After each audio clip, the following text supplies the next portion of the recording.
Dahil Sunday po ngayon guys, magbibigay po tayo ng doble. Syempre, hindi mawawala si Pasakay. At ang panghuli guys ay hindi mawawala si Pamuste.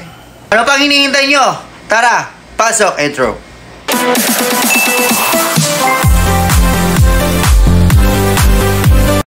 Malakasan po natin na Pasakay po ngayong araw guys. Walang iba kundi si Pasakay Zero. Pick ko po sa may Pasakay Zero guys is meron po akong isang doble, 200 at saka 210. 200 at saka 210 guys. Meron po tayong eskalera po na 210. Dipinsa po yan kasi doble po kagabi. So guys, kung mahilig ka po sa last 2 guys, no, meron po akong last 2 para po sa inyo. Tayo po ang tinatawag po ng hari ng last 2 guys. Kaya ito po yung pambato po natin sa last 2. 11, 77, 44 at saka 00 guys. Yan po yung pangmalakasan po natin na doble po ngayong araw guys. So guys, bago po tayo magbigay po ng pamusti guys, sa hindi pa po naka-join sa ating VIP members o YouTube community, mag-join na po kayo. Nandyan lang po sa ibaba. 1 month for 79 po. VIP member ko na po guys, no? Sa 1 month po 79. I-click nyo lang po yung join. VIP ka na po. So ito po yung video guys. Pag ma-member na po kayo, ito po yung video na exclusive lang po para po sa inyo. So guys, ang last portion po sa video natin guys ay ito po yung pangmalakasan po natin na pamusti guys, 8 at saka 7. Dapat po yung mga pamusti po natin ngayong araw guys is may 8 at saka 7. Pangmalakasan po ni Musibo yan.